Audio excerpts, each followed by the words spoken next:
Hello everyone, welcome to CUET Adda 24/7। My name is Aman Mehta और आज हम बात करने वाले हैं एक और नए चैप्टर की जिसका नाम है डिबेंचर। वन शॉट में पूरा चैप्टर खत्म कर देंगे, एक एक कंसेप्ट को अच्छे से समझेंगे। तो एंड तक जरूर बने रहिए और इस चैप्टर को बहुत ही अच्छे से समझिए, क्योंकि क्योंकि सीयूईटी के अंदर एक एडिशनल चैप्टर है जिसका नाम है रिडेम्पशन ऑफ डिबेंचर। तो कहने का मतलब क्या है कि पहले डिबेंचर तो पढ़ लो, तभी तो रिडेम्पशन ऑफ डिबेंचर अच्छे से समझ में आएगा। तो चलिए इस सेशन को स्टार्ट करते हैं और पढ़ते हैं डिबेंचर इन वन शॉट। तो सबसे पहले हमें देखना है कि इसका मतलब क्या होता है, मीनिंग क्या है डिबेंचर की। तो देखो यहाँ पे पीछे बहुत सारी चीजें लिखी होती है, बट एक होता है दिल से दिल का कनेक्शन। पहले वो वाली बातें कर लेते हैं कि भाई स्ट्रेट समझ में आ जाए कि लेमैन को भी। तो देखो डिबेंचर एक ऐसी सिक्योरिटी है, जैसे शेयर एक सिक्योरिटी होती है ना, कि कंपनी उसको इशू करके पैसा ले लेती है, ऐसे डिबेंचर भी है। ठीक, तो डिवेंचर को इशू करती है पब्लिक को और पैसा ले लेती है। लेकिन फर्क क्या है, फर्क ये है कि शेयर को इशू करने पर जब पैसा मिलता है तो जिसको शेयर इशू किया गया है यानी शेयर होल्डर हमारा मेंबर, वो ओनर बन जाता है उतने पोर्शन का। लेकिन डिवेंचर के केस में क्या है भाई, डिवेंचर के केस में वो ओनर नहीं बनता, वो एक लेंडर बनता है, यानी उसने उधार दिया है हमें पैसा और उसके बदले में वो क्या चार्ज करता है, वो इंटरेस्ट चार्ज करता है। ठीक है, हमने क्या कर रखा है, पैसा उधार ले रखा है। शेयर के केस में क्या होता है बेटा, हम प्रॉफिट कमाते हैं तो ओनर को थोड़ा बहुत हिस्सा दिया जाएगा यानी डिविडेंड दिया जाएगा, तो शेयर होल्डर को डिविडेंड मिलता है। डिबेंचर जो खरीदता है डिबेंचर होल्डर, उसको इंटरेस्ट मिलता है। ठीक है, तो इंटरेस्ट जो है वो चार्ज अगेंस्ट प्रॉफिट होता है, वो देना ही पड़ता है। और डिविडेंड कब दिया जाता है, यानी प्रॉफिट कब बांटा जाता है, जब होता है, होगा नहीं तो बांटोगे क्या। ठीक है, तो चलिए इतना आइडिया लग गया। अब इसकी डेफिनेशन थोड़ा तरीके से समझ लेंगे, अगर आपको लिखने को आ जाए, आपसे एमसीक्यू में पूछी जाए तो आप कैसे करेंगे। तो it is an instrument acknowledging a date. Okay, नया वर्ड, बड़ा वर्ड। अक्नॉलेज का मतलब क्या होता है, जो बता रहा है। ये एक ऐसा इंस्ट्रूमेंट है जो बता रहा है कि लोन मतलब उधार लिया है, डेट लिया है। Issued under the common seal of the company, company की कॉमन सील के अंडर ये इशू किया जाता है। दैट मीन्स के एक ऑथराइज्ड सिग्नेचर हो रखे हैं। ठीक है, ओके। इट स्पेसिफाइज नॉमिनल या पार वैल्यू। हर शेयर पे, हर डिबेंचर के सर्टिफिकेट पे उसकी फेस वैल्यू लिखी होती है, पार वैल्यू लिखी होती है, नॉमिनल वैल्यू लिखी होती है। और इस पे क्या लिखा होता है, the rate of the interest. Interest का रेट भी पहले से ही मेंशन होता है, to be paid. Periodicity of the payment के कब कब पेमेंट होनी है। The tenure of the debentures, और कब तक के लिए ये डिबेंचर इशू किया गया है। एंड टर्म्स ऑफ रिडेम्पशन, और किस तरीके से इसको रिडीम किया जाएगा। सर ये रिडीम क्या होता है बेटा, इशू करने का उल्टा होता है रिडीम करना। इशू करने का मतलब क्या, कि हमने पब्लिक को इशू किया डिबेंचर और उनसे पैसा लिया। रिडीम करने का मतलब क्या, कि अब पब्लिक से डिबेंचर वापस ले रहे, उनका पैसा वापस लौटा रहे हैं। ठीक है, तो यहाँ पे हमें क्या सीखने को मिला, हमें ये सीखने को मिला कि भाई उसकी फेस वैल्यू लिखी होगी, पहली चीज।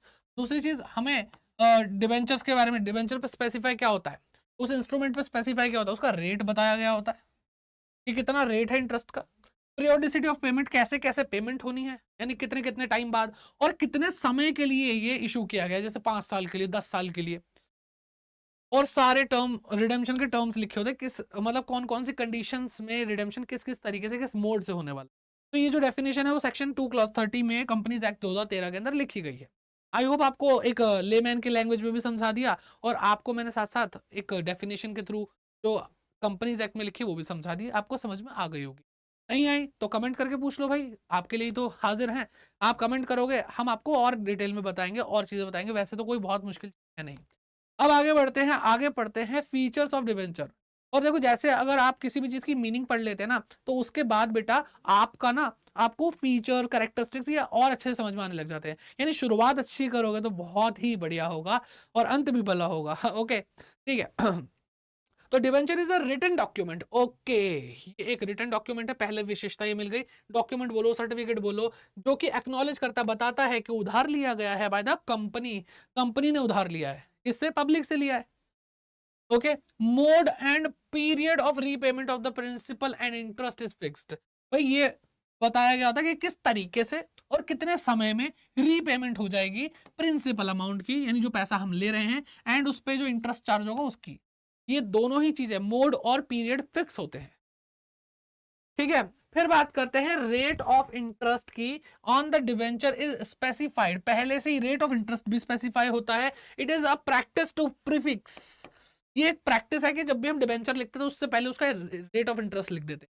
जैसे कि 9% अगर रेट है तो लिखेंगे 9% डिवेंचर, उस डिवेंचर का नाम ही हो जाएगा 9% डिवेंचर। अगर 10% लिखेंगे 10% डिवेंचर। ओके, फिर it is considered as an external equity, ये एक एक्सटर्नल इक्विटी है, नहीं बाहर से अगर हमने पैसा लिया है, देखो इक्विटी का हमेशा ये मतलब मत निकालो कि बिजनेसमैन ने जो कैपिटल, एक्सटर्नल इक्विटी भी बोलते हैं कभी कभी डेट को, ठीक है, स्टाइल है। और लॉन्ग टर्म बोरिंग, इसको हम लॉन्ग टर्म बोरिंग कह सकते हैं, कंसीडर की जाती है कंपनी की। It is normally secured by way of charge on the asset, तो ये नॉर्मली किसी भी असेट पे चार्ज क्रिएट करके सिक्योर की जाती है कि अगर तुमने डिवेंचर्स का पैसा नहीं दिया तो तुम्हारी बिल्डिंग बेचकर पैसा वसूल, अगर तुमने डिवेंचर का पैसा नहीं दिया तुम्हारी मशीनरी बेच करके हम पैसा वसूल कर, यही तरीका बस, और क्या बता। Okay, interest on debenture is charge against profit. अब भाई इतना टाइम हो गया, पार्टनरशिप तो पड़ी रखी है हमारे साथ, है ना, तो वहां पर आपको charge against profit, appropriation of profit पढ़ाया था, ये वही चीज है। एक charge against profit, that means ये प्रॉफिट एंड लॉस अकाउंट जो होता है किसी बिजनेस का, वहां पे दिखाया जाता है। और कंपनी के केस में प्रॉफिट एंड लॉस अकाउंट नहीं होता, statement of profit and loss होता है, ठीक है, तो उसके अंदर एक्सपेंस के फाइनेंस कॉस्ट में दिखाया जाएगा। ओके, चलिए, तो ये तो हो गया फीचर। फिर बात करते हैं आगे कि भाई बॉन्ड क्या होता है। सर हमने तो जेम्स बॉन्ड सुना है, नहीं बेटा, ये वो वाला बॉन्ड नहीं। बॉन्ड लाइक डिवेंचर मतलब दोनों भाई बहन है, सौतेले कजन ब्रदर है ना, सेम है। इज एन एक्नॉलेजमेंट, ये भी एक्नॉलेजमेंट है, मैंने बोला ना लाइक डिवेंचर, ठीक है, जो एक्नॉलेज क्या कर रहा है बेटा कि ये उधार लिया गया है कंपनी के द्वारा, and signed by an authorise signatory. तो भाई ये जो सर्टिफिकेट है, जो इंस्ट्रूमेंट है, ये साइंड भी होता है किसी एक पर्टिकुलर अथॉरिटी के द्वारा। The expression bond has become synonymous with the debt instrument, के भाई बॉन्ड को तो बिल्कुल ऐसा मान लिया जाता है कि डेट इंस्ट्रूमेंट जो होता है उसको बॉन्ड बोलते हैं, कहते नहीं है, ये नहीं बोलते कि हमें इंस्टेंट नूडल खाने हैं, हमें खानी है मैगी, हम क्या कहते हैं दंत मंजन नहीं करते, हम करते हैं कोलगेट, तो सिनोनिमस हो गया है। तो ऐसे ही ये डेट इंस्ट्रूमेंट नहीं बोलते, हम बॉन्ड बोलते हैं direct. Where the rate of interest is not predetermined, यहाँ पर rate of interest predetermined नहीं होता। तो फर्क क्या है डिबेंचर और बॉन्ड में, कि यहाँ पे रेट ऑफ इंटरेस्ट पहले से डिटरमाइंड नहीं होता। जैसे एग्जांपल के लिए डीप डिस्काउंट बॉन्ड या जीरो कूपन बॉन्ड, जिसको अभी हम आगे भी समझेंगे। ओके, तो इसको आगे हम समझ लेंगे एग्जांपल्स जो दिए। आगे बढ़ते हैं, अब टाइप्स ऑफ डिबेंचर पढ़ते हैं। अब ये क्या है, कितने तरह के, तो भाई तरह तो छोड़ दो, यहाँ पे पॉइंट ऑफ व्यू के हिसाब से हम कैटेगरी बना रहे हैं। टाइप्स ऑफ डिबेंचर में 1 2 3 4 5 6 कैटेगरी है, और हर कैटेगरी से 2 तरह के डिबेंचर आपको देखने को मिलेंगे। दैट मीन्स 12 तरह के डिबेंचर हो गए। ठीक, अब देखो यहाँ पे क्या है, from security point of view, तो सिंपल है, सिक्योर्ड और अनसिक्योर्ड। यानी सिक्योर का मतलब क्या, किसी असेट के द्वारा चार्ज क्रिएट, मतलब किसी असेट पे चार्ज क्रिएट किया गया है, और अगर डिबेंचर के पैसे नहीं आएंगे तो उससे बचेंगे, यानी यहाँ पे डिबेंचर का पैसा सेफ है। ठीक है, क्या हो गया बेटा, सिक्योर्ड डिबेंचर और अनसिक्योर्ड डिबेंचर। आ रही है बात समझ में, सिक्योर्ड और अनसिक्योर्ड। अनसिक्योर्ड का मतलब भाई पैसा तुम वसूल नहीं कर सकते, कोई चार्ज क्रिएट नहीं करा है किसी असेट पे, कि अगर किसी भी वजह से डिबेंचर का पैसा नहीं दिया तो कहां से वसूल होगा, नहीं तो नहीं वसूल पाओगे। ठीक, फिर बात आती है रिडेम्पशन पॉइंट ऑफ व्यू से, कि भाई रिडीम कैसे करेंगे। तो भाई पहले भी आपने शेयर्स के टाइम पे भी पढ़ा है, एक होता है रिडीमेबल डिबेंचर, और एक होता है इररिडीमेबल।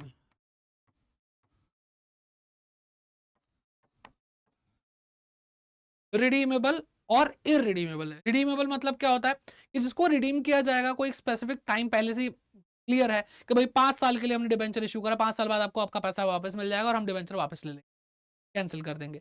इररिडीमेबल जो रिडीम ही नहीं होगा। सर ऐसा भी होता है, तो भाई देखो ज्यादातर तो आपको देखने को नहीं मिलेगा, बट ऐसा हो सकता है। इसको हम बोलते हैं परपेचुअल डिबेंचर, यानी जो चलता ही है, परपेचुअल मतलब जिसका एग्जिस्टेंस कंटिन्यू रहता है।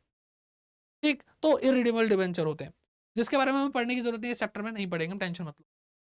From record point of view, अब ये रिकॉर्ड पॉइंट ऑफ व्यू से, अब यहाँ पे क्या है ना कि जैसे कंपनी ने डिबेंचर इशू करे, मैं गया, मैंने कहा कंपनी जरा डिबेंचर देना थोड़े से, तो कंपनी ने कहा कि भाई नाम बताओ अपना और पैसे दो।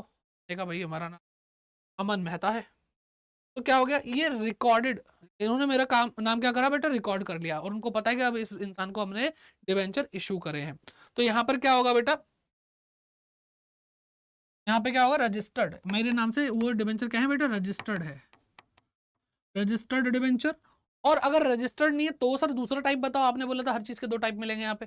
तो देखो रजिस्टर्ड डिबेंचर मतलब भाई कंपनी के पास मेरा नाम लिखा हुआ है, लेकिन अगर मान लो इनकेस मुझे जरूरत पड़ गई कि भाई पैसे चाहिए, अब पैसे वैसे है नहीं, क्या करूं, मैंने कहा एक काम करते हैं डिबेंचर भेज देते, मैंने आपको बोला, मैंने कहा भाई डिवेंचर ले लो यार, थोड़े से डिवेंचर पैसे चाहिए, आपको भी था हाँ यार ब्याज आएगा मस्त एकदम, डिवेंचर ले लेते हैं। तो अब आपने डिवेंचर ले लिया, लेकिन पॉइंट ये है कि क्या आपका नाम वहां पे लिखा है कंपनी के पास? तो आपके पास अब डिवेंचर चले तो गए हैं, लेकिन वो रजिस्टर्ड डिवेंचर अब नहीं कहलाएंगे। अब क्या कहलाएंगे? वो कहलाएंगे बियरर। क्या बेटा? Bearer debenture. बियरर मतलब, बियर वर्ड मतलब जो होल्ड कर रहा है। इसका मतलब क्या, आप आपके नाम पे वो डिवेंचर नहीं है, आप क्या हो बेटा? Holder of that instrument. ठीक है। अब कहोगे सर आपका नाम लिखा तो ब्याज तो आपको अकाउंट में आ रहा होगा। नहीं बेटा, ऐसा नहीं होता। ये एक नेगोशिएबल, मतलब ये इसके नेगोशिएबल, नेगोशिएट कर सकते हैं इसको हम, ट्रांसफरेबल इंस्ट्रूमेंट है ये। ठीक है, ओके, ये बात समझ में आ गई। फिर बात करते हैं प्रायोरिटी पॉइंट ऑफ व्यू से। Priority point of view sir, बेटा फर्स्ट डिबेंचर, फर्स्ट डिबेंचर और सेकंड डिबेंचर। सर फिर तो ऐसे काउंटिंग तो एंडलेस होती है, फिर थर्ड डिबेंचर में, फोर्थ डिबेंचर। ठीक है, ऐसा नहीं होता। तो फर्स्ट डिबेंचर वो होते हैं जिनको सबसे पहले पेमेंट मिलेगी। ठीक है, और सेकंड डिबेंचर वो होते हैं जिनको इनके बाद पेमेंट। अब जो फर्स्ट डिबेंचर, इसके अलावा बाकी सारे ही सेकंड डिबेंचर होते हैं। ठीक है, फिर बात करते हैं from the point of view of coupon rate. Coupon rate मतलब ब्याज का रेट, इंटरेस्ट का रेट। तो यहां पे क्या है भाई? यहां पे भी दो तरह के हैं। एक है specific coupon rate, specific coupon rate debenture. एक होता है zero coupon. Sir specific coupon मतलब कोई ना कोई एक रेट होगा, जीरो का मतलब क्या? 0%। हाँ भाई, 0% भी, 0% कोई भी रेट ऑफ इंटरेस्ट पहले से फिक्स है ही नहीं। तो स्पेसिफिक का एग्जांपल अगर हम लें, तो आपने अभी सुना कि 9% डिबेंचर। बेटा ये अगर ऐसा कुछ डिबेंचर है तो वो क्या है बेटा? एक स्पेसिफिक रेट का डिबेंचर है, जहां पे आपको पहले से ही मेंशन है कि 9% दिया जाएगा इंटरेस्ट। लेकिन जीरो कूपन रेट के बारे में बात करते हैं तो वो क्या है? ठीक है, मैं इसको गायब कर रहा हूँ। ठीक है, जादुई शक्तियों से ये गायब। बेटा यहाँ पर हमें हमेशा समझना होता है कंस्ट्रक्शन बिजनेस को। अगर इसका एग्जाम्पल बेस्ट लिया है तो कंस्ट्रक्शन बिजनेस है। तो भाई एक कंपनी है जो कंस्ट्रक्शन बिजनेस कर, अब उस कंस्ट्रक्शन बिजनेस की अगर हम बात करते हैं बेटा, तो उस केस में क्या है? उस केस में ये है कि भाई इनका जो काम होता है, इनके जो प्रोजेक्ट होते हैं वो बहुत लंबे लंबे समय के होते हैं। ठीक है, अब बहुत लंबे लंबे समय के होते हैं तो उस केस में तो भाई दिक्कत हो जानी है कि जब लंबे समय के प्रोजेक्ट होंगे तो पैसा जो आएगा, जिनका वो प्रोजेक्ट बना रहे वो देंगे भी बाद में पैसा। अब बाद में पैसा देंगे तो भाई अगर इन्होंने डिबेंचर इशू कर रखे हैं तो उस पर इंटरेस्ट तो पूरे साल, मतलब साल भर तो देना ही होता है। हाफ ईयरली देना हो या ईयरली देना हो, कहाँ से देंगे जब पैसा ही नहीं होगा? तो ऐसी सिचुएशन में ही क्या होता है बेटा? जीरो कूपन डिबेंचर्स जो होते हैं, बॉन्ड्स होते हैं, उनको हम इशू करते हैं, यानी कंस्ट्रक्शन बिजनेस इशू करते हैं। तो जैसे हम मान लो भाई 10 साल तक काम, मतलब पैसा तो आना नहीं है, तो हमने क्या करा? हमने एक बात बोली कि भाई हम आपसे उधार लेना चाहते हैं। पब्लिक बोला अच्छा चलो ठीक है ले लो भाई, कितना इंटरेस्ट दोगे? नहीं देंगे। आप बताओ ऐसे केस में आप बोलोगे कि हाँ हम पैसा दे देंगे? नहीं दोगे, आप पैसा दोगे ही नहीं। तो भाई इसका फिर जीरो कूपन से, जीरो कूपन डिबेंचर जो होते हैं उससे किस तरह से पब्लिक का भला होता है, कैसे उन तक पैसा पहुंचता है एक्स्ट्रा? जब मेरा कोई फायदा ही नहीं है एज अ पब्लिक, तो मैं क्यों दूंगा भाई पैसा अपना और डिबेंचर लूंगा तुम्हारे? नहीं ले सकता ना। तो देखो यहाँ पे कुछ बातें हैं, या तो फेस वैल्यू पे ही इशू करके रिडीम बहुत ज्यादा वैल्यू पे किया जाता है कि 100 रुपए का डिबेंचर 100 रुपए का दे दिया, लेकिन जब हम आपको 10 साल बाद पैसा देंगे तो 150 रुपए देंगे। तो अगर आपने 1 लाख डिबेंचर ले रखे हैं तो 50 रुपए हर डिवेंचर पे एक्स्ट्रा मिलेगा, तो 50 लाख रुपए का फायदा। तो इस तरह से देखो, चाहे कान इधर से पकड़ो चाहे इधर से पकड़ो, बात वही है, आप तक पैसा पहुंचना चाहिए। तो यहाँ पे हमने इंटरेस्ट तो नहीं दिया, लेकिन हमने रिडीम करने के तरीके से आप तक एक्स्ट्रा पैसा पहुंचा दिया। अल्टीमेटली जो एक डिवेंचर की इनकम होनी चाहिए, आपका पैसा, आपने अपना पैसा उधार हमें दिया है तो ऐसे इनकम हो रही है।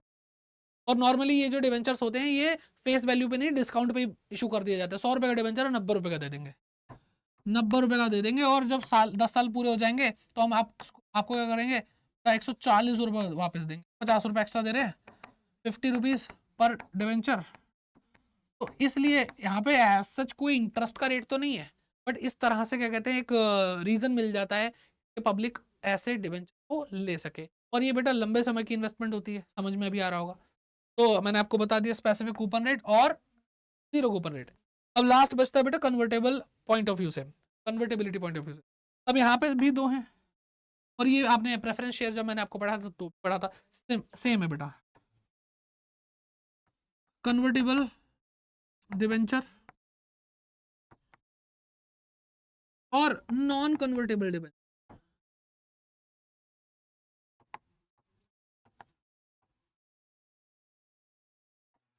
कन्वर्टेबल डिवेंचर और नॉन कन्वर्टेबल। अब ये क्या भाई, ये क्या है? तो बेटा ये जो सिक्योरिटी है, हर हर डिवेंचर होल्डर या प्रेफरेंस शेयर होल्डर एक ही चीज चाहता है कि मैं बड़ा होकर इक्विटी शेयर होल्डर बनूं। ठीक है, उसके पीछे रीजन भी ये है कि भाई वो अल्टीमेट ओनर होते हैं, रिस्क बियरर होते हैं, सबसे ज्यादा प्रॉफिट कमाने के उनके पास चांस होता है, अपॉर्चुनिटी होती है, तो उसके अलग फायदे हैं। ठीक है, रिस्क है तो इश्क है, सुना ही होगा आपने। तो भाई रिस्क लेने के लिए लोग तैयार हो जाते हैं, अल्टीमेट ओनर बनना चाहते हैं बिजनेस के। अब अंबानी जी कौन है? रिलायंस कंपनी के इक्विटी शेयर होल्डर है, मेंबर है, मालिक है, चेयरमैन है, सब कुछ है। समझ में आ रही है बात? और कन्वर्टेबल डिवेंचर, भाई जब हम ये डिवेंचर इशू कर रहे होते हैं तभी के तभी क्लियर हो जाता है कि कन्वर्टेबल डिवेंचर एक ऐसे डिवेंचर है जो आगे चल करके कुछ टाइम बाद, वो भी स्पेसिफाई होता है कि कितने टाइम बाद कन्वर्ट हो जाएंगे इक्विटी में। और नॉन कन्वर्टेबल नाम से ही पता चल रहा है ये कन्वर्ट नहीं होंगे भाई, समझ रहे हो? बस इतना सा खेल था। आई होप आपको समझ में आ गया वो पूरा का पूरा टाइप्स ऑफ डिवेंचर। फिर आगे बढ़ते हैं। अब इसके बाद आता है भाई डिवेंचर ट्रस्ट डीड, और मैं जेन्युइनली बता रहा हूँ छोटा सा टॉपिक है, लेकिन इसके क्वेश्चंस बनते, लोग ध्यान नहीं देते।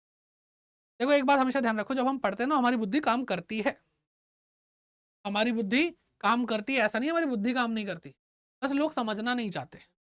आपकी बुद्धि आपको बताएगी अरे बकवास टॉपिक है, बेटा वहीं पे ध्यान दो कि हर कोई यही सोच रहा होगा। तो एग्जामिनर को भी पता होगा, आपसे तो ज्यादा समझदार है तो एग्जामिनर है। तो क्या करना है बेटा, आपको थोड़ा और स्मार्ट बनना है कि सब लोग यही सोच रहे हैं तो ये एग्जामिनर ये दे देगा।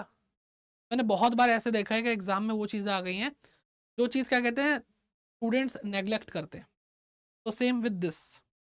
तो चलिए डिवेंचर ट्रस्ट डीड, डीड तो हमने पार्टनरशिप की पढ़ी थी, डीड है तो इसका मतलब ये भी एक तरह का डॉक्यूमेंट होगा, कागज का टुकड़ा तो होगा ही। तो बिल्कुल सही बात है। तो डिवेंचर जो खरीद रहे हैं उनको ट्रस्ट नहीं होगा तो कुछ तो भाई डीड वीड खेल रहे हो। देखो ये बेसिक तरीका है, इस तरीके से भाई चीज़ों को समझा जाता है, और ऐसे में सच बता रहा हूँ बहुत दिमाग में बैठने वाली चीज़ें होती हैं। Company issuing debenture to public is required to appoint trustees and execute a trust deed. तो जो कंपनी डिवेंचर इशू करती है उसके लिए कंपलसरी चीज कर दी गई कंपनीज एक्ट ने कि भाई तुम ट्रस्टीज को अपॉइंट करोगे, ठीक है, और एक ट्रस्ट डीड एग्जीक्यूट करोगे। सर ये क्या है?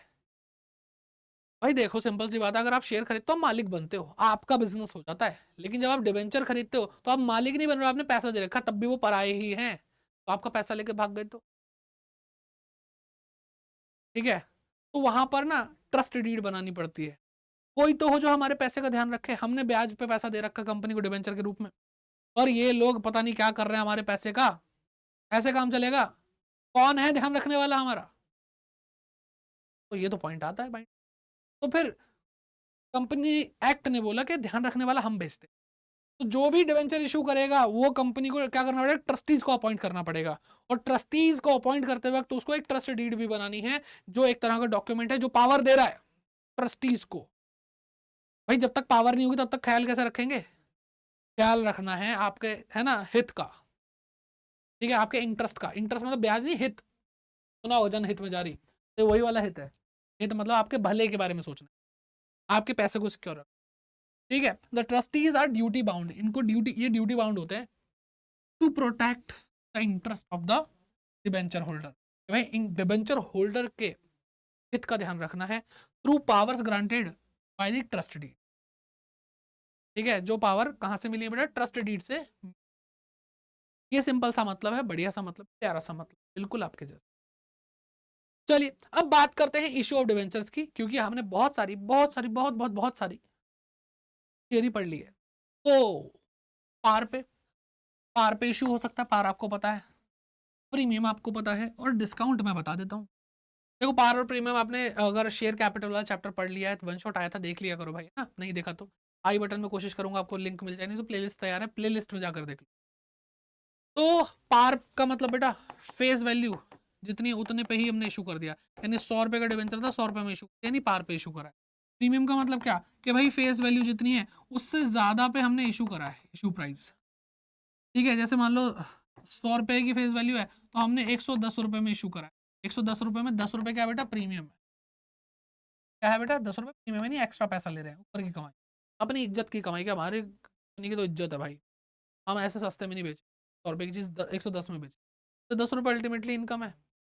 अब डिस्काउंट के केस में देखो शेयर तो डिस्काउंट पे इशू नहीं होता, लेकिन यहाँ पे डिवेंचर डिस्काउंट पे इशू हो जाते हैं। फेस वैल्यू ज़्यादा है और आपके इशू प्राइस कम है, यानी आपने क्या करा 95 रुपीज़ में इशू कर दिया, 100 रुपये की चीज़ दे दिया। ठीक है, तो यहाँ पे 5 रुपये नुकसान, 5 रुपये डिस्काउंट हो गया आपका, discount on issue of debenture. ठीक है, अब जर्नल एंट्री की बात करें तो बिल्कुल सेम है भाई। जर्नल एंट्री भाई देखो वही है कि लमसम में भी हो सकता है, लमसम में भी हम इशू करते हैं, यानी वन टाइम पेमेंट।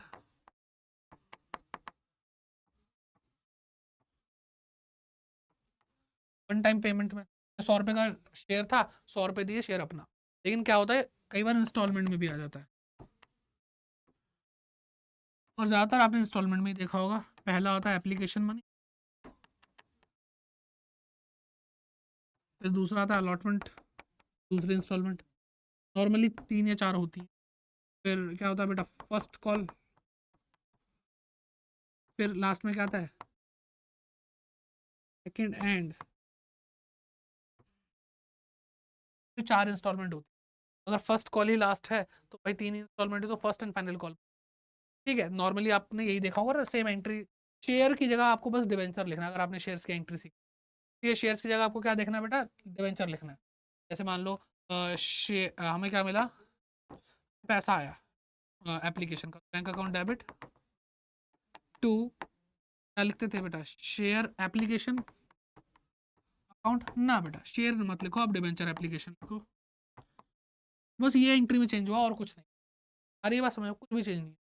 दूसरी एंट्री यहाँ पे भी 2 ही एंट्री होंगी जैसे हर बार होती थी, हर इंस्टॉलमेंट की 2 एंट्री। अब बेटा इसको हम शेयर कैपिटल में ट्रांसफर कर देते, अब डिवेंचर को, डिवेंचर एप्लीकेशन को कहाँ ट्रांसफर करोगे बेटा, एप्लीकेशन अकाउंट डेबिट, डेबिट।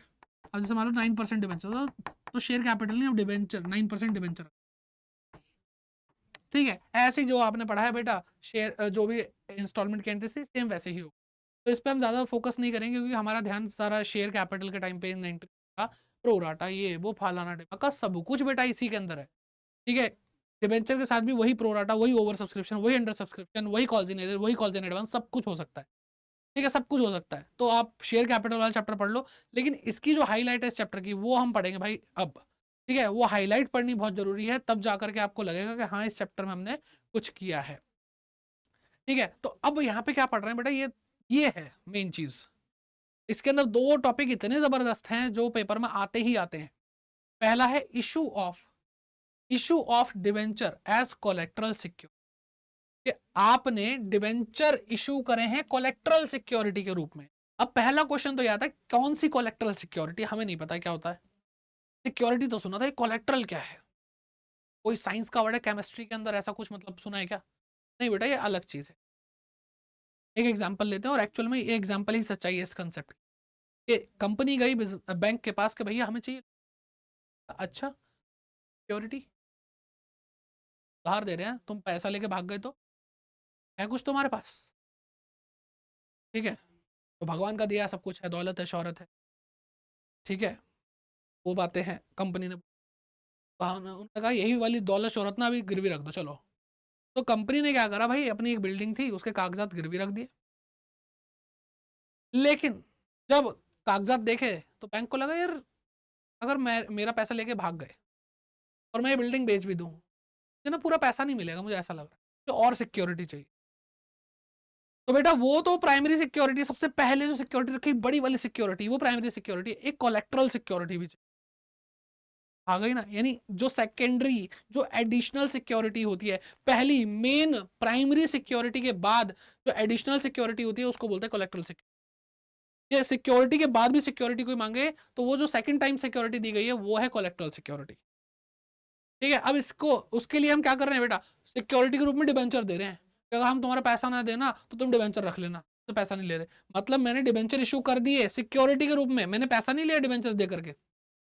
ठीक है, तो इसको कैसे करेंगे, दो मेथड है। पहला मेथड देखो भाई, पहला मेथड है show in notes to accounts. आपको नोट्स टू अकाउंट में दिखाना है। सर ये क्या होता है बेटा, डिवेंचर कहाँ आता है, बैलेंस शीट के अंदर आता है, और बैलेंस शीट के अंदर नोट्स बनते हैं, ठीक है, नोट्स टू अकाउंट बनते हैं, उन नोट्स टू अकाउंट के अंदर दिखाया जाएगा। सर कैसे दिखाया जाएगा बेटा, देखो एक बार हल्का सा ड्रॉ करके दिखा देते हैं कि यहाँ पे नोट्स हैं, यहाँ पे अमाउंट है, यहाँ इक्विटी एंड लाइबिलिटी जो आपकी पहली लाइबिलिटी साइड जिसको आप प्यार से बोलते हैं, यहाँ पे शेयर होल्डर है, तो हमें मेन आना है नॉन करंट लाइबिलिटी पे। करंट लाइबिलिटी में आपको क्या देखने को मिलता है बेटा, नॉन करंट लाइबिलिटी में लॉन्ग टर्म बोरोइंग क्या देखने को मिलता है, लॉन्ग टर्म बोरोइंग, और लॉन्ग टर्म बोरोइंग ही तो होती है डिवेंचर। तो अभी तो यहाँ पे लॉन्ग टर्म बोरोइंग में कुछ और आएगा, डिवेंचर नहीं आएगा। मान लो नोट नंबर 1 के अंदर लिखा है कि भाई 5 लाख रुपए की लॉन्ग टर्म बोरोइंग, हम अभी बैलेंस शीट बंद होगी तो फिर नोट्स बनेंगे। ठीक है, पहला note long term borrowing, long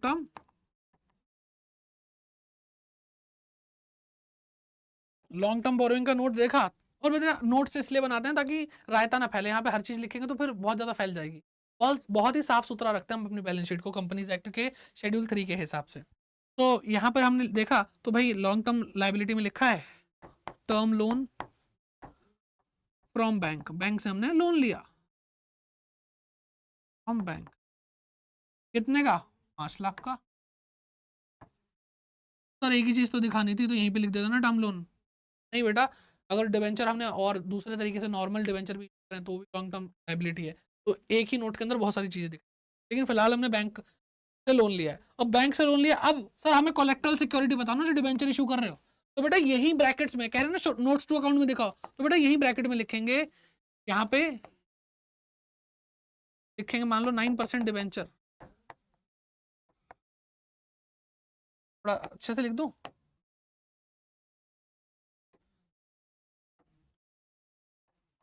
5,000 9% debenture, हमने 5,000 9% इशू करे हैं, issued at the rate ₹100 each, का एक है यानी 5 लाख रुपए हो गए सिक्योरिटी के, as collateral security, as collateral security. समझ में आ रही बात। तो आपने सिर्फ लोन दिखाया, लेकिन जो डिवेंचर का मेथड नंबर 1 है वो कहते सिर्फ ब्रैकेट में दिखा दो, बता दो बस, क्योंकि ऐसा तो है नहीं कि ये लाइबिलिटी है हमारी, ये हमारी लाइबिलिटी तो नहीं है, समझे, क्योंकि अगर हम पैसा दे देंगे लोन का तो किस बात की लाइबिलिटी, ये डिवेंचर हमारे पास वापस, समझ रहे हो। तो बस ये आपको ब्रैकेट में दिखाना है, ये पहला मेथड कहता है, और ये गायब।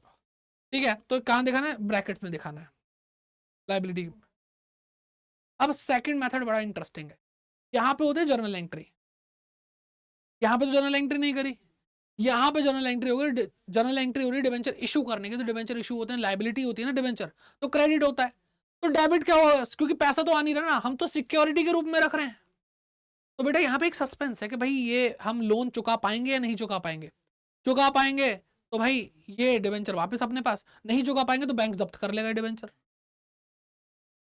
समझ में आ रही बात, तो सस्पेंस है, तो इसलिए यहाँ पर एक अकाउंट डेबिट होगा जिसका नाम है debenture debit to percentage debenture account, जो भी परसेंटेज रेट है इसका, समझे। अब इसको भी नोट्स टू अकाउंट में दिखाओगे, कैसे दिखाओगे भाई, डिडक्ट फ्रॉम द डिवेंचर्स, मतलब डिवेंचर सस्पेंस अकाउंट जो आप खोल रहे हो वो आप नोट टू अकाउंट में दिखाओगे और इसको इसमें से माइनस कर दो। ठीक है, तो जैसे हमने टर्म लोन लिया 4 लाख रुपए का, ये नोट टू अकाउंट हमने बनाया, ये आउटर क्या कहते हैं कॉलम है, ये इनर कॉलम है मेन कॉलम, तो इसी के नीचे टर्म लोन के नीचे डिवेंचर देखा कि 5 लाख के डिवेंचर इशू करे हैं, और इसी में से माइनस करके डिवेंचर सस्पेंस अकाउंट दिखाया 5 लाख का, 5 में से 5 लाख का नील इम्पैक्ट, अल्टीमेटली हमने दिखाया कि सिर्फ टर्म लोन दिखाया है। तो इससे एक चीज समझ में आती है कि जो भी चाहे मेथड नंबर 1 हो मेथड नंबर 2 हो, कोलेक्ट्रल सिक्योरिटी की टेंशन नहीं है, कोलेक्ट्रल सिक्योरिटी बैलेंस शीट में नहीं शो होने वाली, सिर्फ नोट टू अकाउंट में शो होगी, वो भी इम्पैक्ट दिख रहा है बेचारे, समझ रहे हो। और ये बात हमेशा ध्यान रखना, कोलेक्ट्रल सिक्योरिटी पर, यानी कोलेक्ट्रल सिक्योरिटी के रूप में जब हम डिवेंचर इशू करते हैं तो उस टाइम पे डिवेंचर पे कोई भी इंटरेस्ट पे नहीं होता। ओके, चलिए आगे बढ़ते हैं। अब ये हो गया जो अभी हमने पढ़ा, ये एक बहुत इंपॉर्टेंट टॉपिक था इस चैप्टर का।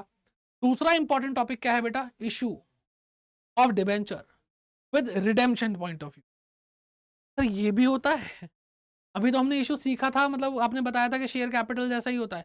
हाँ बेटा, लेकिन जब हम इशू कर रहे होते हैं ना डिबेंचर को, तो एक चीज की टेंशन हमें सताई जाती है, वो है कि हमें रिडीम भी करना है, हमें रिडीम भी करना।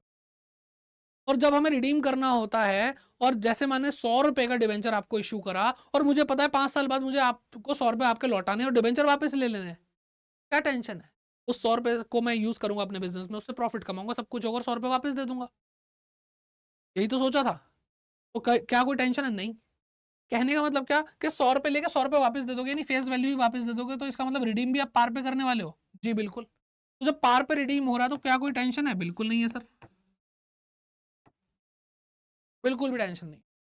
लेकिन दिक्कत कहाँ आती है? दिक्कत आती है कि मैंने 100 रुपए आपसे डिबेंचर के लिए, और जब मैं आपको रिडीम करके, मतलब आपके डिबेंचर को रिडीम करके आपको पैसा लौटाऊंगा, तो वो पैसा प्रीमियम पे लौटाऊंगा। कहने का मतलब क्या कि आपको ज्यादा पैसा लौटाऊंगा।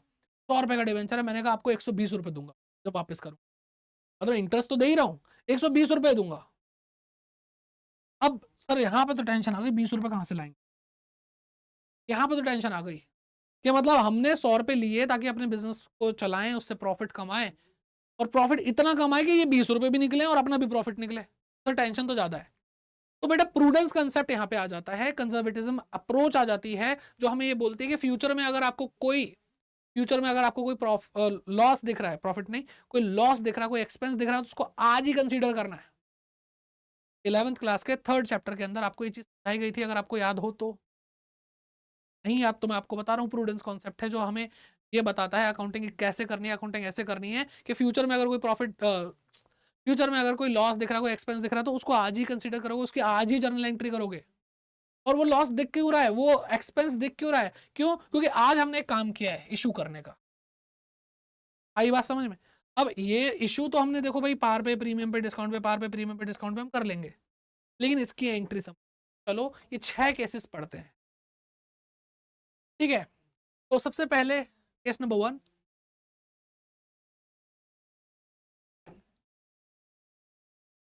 Case number 1,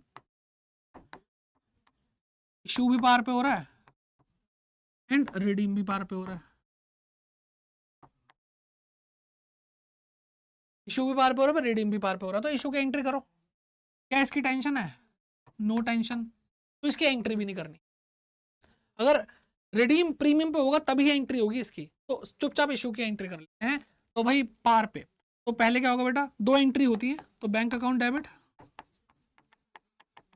debit to debenture application and allotment account. ये क्या है भाई? ये एक ही बार में एंट्री होगी, कोई इंस्टॉलमेंट का चक्कर नहीं है, सब एंट्री ऐसे होती है कंफर्म। और फिर क्या होगा बेटा, ये debenture application and allotment account debit to percentage debenture account. कोई प्रॉब्लम है? इश्यू के टाइम पे ऐसे ही एंट्री होती है लमसम में, इसकी टेंशन लेनी, इसकी एंट्री कर। कई लोग क्या करते हैं, कई बुक्स में आपने देखा हो शायद, कि वो सीधे एंट्री करते हैं बैंक अकाउंट डेबिट टू। ठीक है भाई, देख लो, लेकिन ज्यादा सूटेबल यही है। हमें थोड़ी बताओ एकदम खरीद कौन लेगा, तो पहले लोग अप्लाई करेंगे और फिर हम पूरे के पूरे डिवेंचर दे देंगे, तो एंट्री होनी चाहिए। अब बात करते हैं केस नंबर 2 की। केस नंबर 2 में क्या है कि हम इशू कर रहे हैं प्रीमियम पे और रिडीम कर रहे हैं पार पे। नो टेंशन, थोड़ा अमाउंट भी ले लेते हैं कि 100 रुपए का शेयर था, हम इशू कर रहे हैं बेटा 110 रुपए पर। क्या होगा बेटा, पहली entry bank account debit to debenture application and allotment account. क्या कितना बेटा, 110 कितना आएगा प्रीमियम? 110 रुपये आएगा ना। अब दूसरी एंट्री करेंगे, debenture application and allotment account debit 110 रुपये, और 110 रुपये परसेंटेज डिवेंचर अकाउंट में जाएगा कितना, 100 रुपये जाएगा। ये 10 रुपये तो प्रीमियम, तो लिखोगे यहाँ पे 2 सिक्योरिटीज प्रीमियम अकाउंट 10 रुपये। आई बात समझ में? तो अभी तक हमने रिडीम की एंट्री करी ही नहीं है, जरूरत ही नहीं पड़ी। जब टेंशन होगी तब एंट्री करें, यानी फ्यूचर में कुछ देखेगा कि भाई लॉस है, एक्सपेंस है, ठीक है, ये नॉर्मल एंट्रीज हो रही है लमसम वाली, पार प्रीमियम और डिस्काउंट पे। केस नंबर 3 आया आपके पास। इशू कैसे कर रहे हैं बेटा, डिस्काउंट पे कर रहे हैं, और रिडीम कैसे कर रहे हैं, ये बेटा बहुत जरूरी है, ध्यान से समझ लेना। रिडीम कर रहे हैं पार पे, कोई टेंशन है क्या, नहीं है। ओके, तो भाई हमने क्या करा, 100 रुपये, 100 रुपये प्राइस था, हमने इसको क्या करा बेटा 95 पे इशू कर दिया, 5 रुपये। पहली एंट्री क्या होगी बेटा, bank account debit to debenture application and allotment. ठीक बेटा, कितना है, 95 ही तो आया, 100 रुपये की चीज़ हमने 95 में दी। दूसरी एंट्री क्या होगी, debenture application and allotment account debit कितना बेटा 95 टू परसेंटेज डिबेंचर।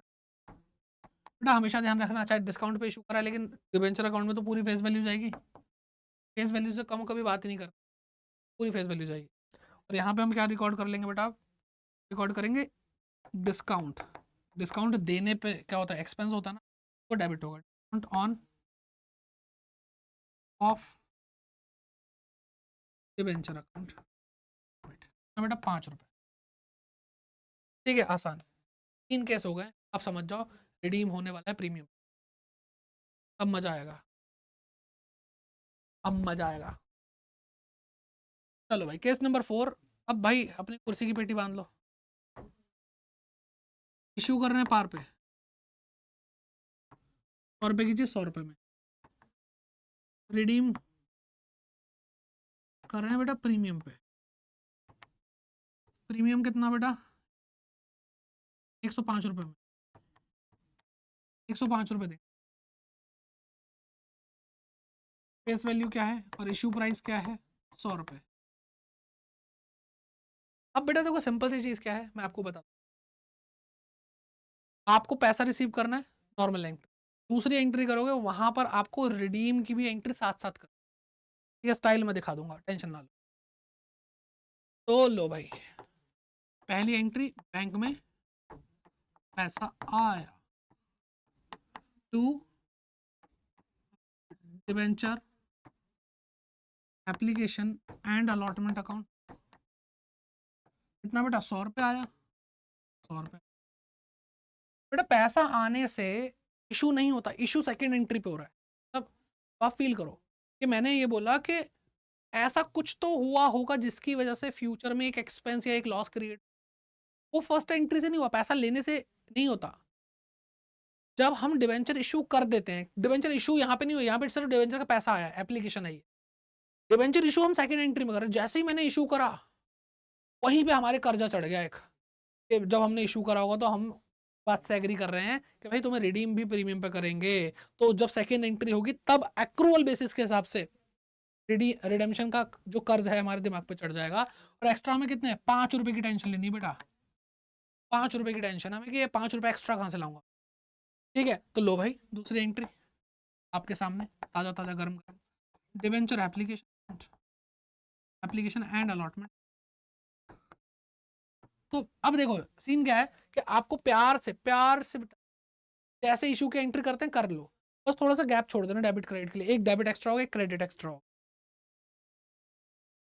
ठीक है, टू परसेंटेज डिवेंचर अकाउंट, 100 रुपए में 100 रुपए यहाँ पे, यही एंट्री करते हैं आप इशू की, लेकिन अब टेंशन की एंट्री करो, अब टेंशन की एंट्री 5 रुपए की एंट्री। मैं कलर अलग यूज कर रहा हूं ताकि आपको पता चले कि सिर्फ रिडेम्पशन की वजह से क्या एक्स्ट्रा हमें करना। तो बेटा देखो ये 5 रुपए क्या हुआ बेटा, एक्सपेंस हुआ कि नहीं हुआ, कि मुझे 5 रुपए देने हैं, ये एक्सपेंस एक्रूअल बेसिस के हिसाब से अब भी हो गया।